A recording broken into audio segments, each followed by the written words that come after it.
Hello everyone! It's me, Teacher Jelly, ang inyong teacherelang lingkod! Welcome to Teacherella Diaries. Here in this channel, I publish informative and relevant videos. So if you are new here, please do not forget to click the subscribe button. Rejoice! You have reached the final episode of this teacher training series entitled Paperless Assessment for Face-to-Face Instruction. Here in this video, I'll be answering questions which I think you will ask, which are also based on the questions that you have asked me before on my last few videos. Number 1, is it free? Yes.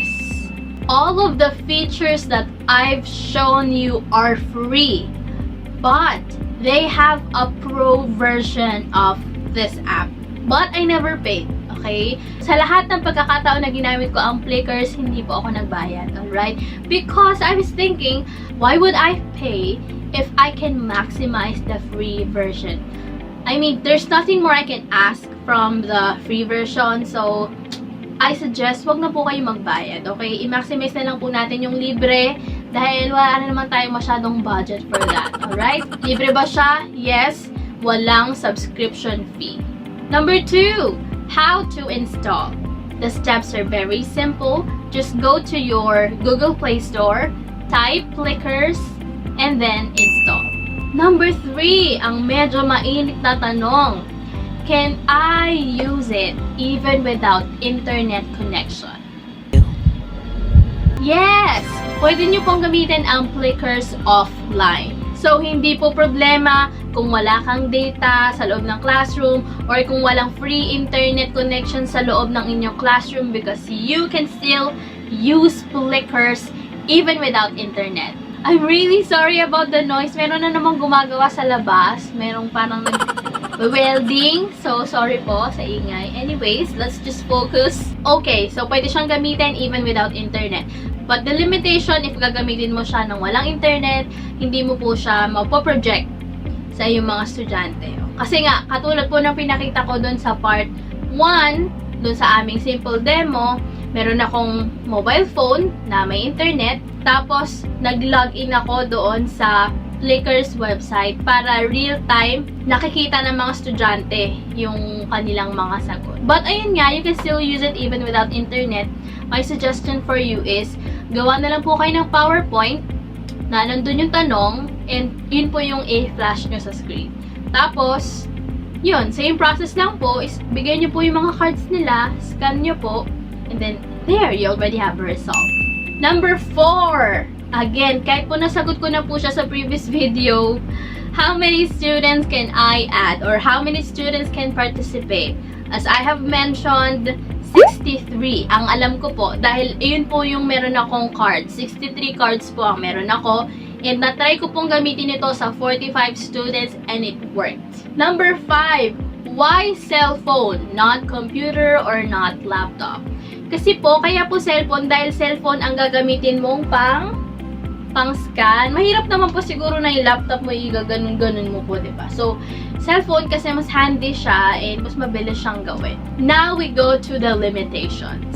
As I have mentioned earlier, limitation number 1, you cannot project the real-time result kung wala kang internet connection. But that's okay because you were still able to hit your purpose of conducting a paperless assessment. May resulta ka, that's it. But it's more fun if real-time nakikita ng estudyante yung kanilang sagot. Limitation number 2, you can only add 5 questions per set. As you have seen in part 2, 5 questions per set lang yon. But that's easy to address. You can just create another set. Okay? Ako, hindi ako nagka-problema doon. So, kung kailangan kong magpa-quiz ng 10 items, I just have to make 2 sets. That's easy to address. Next naman, punta tayo sa advantages. So, ang malinaw ay, it will help us save time. So, ayun nga, we don't have to check tons of papers because we can do the checking real time while doing the assessment. And next advantage is it's interactive.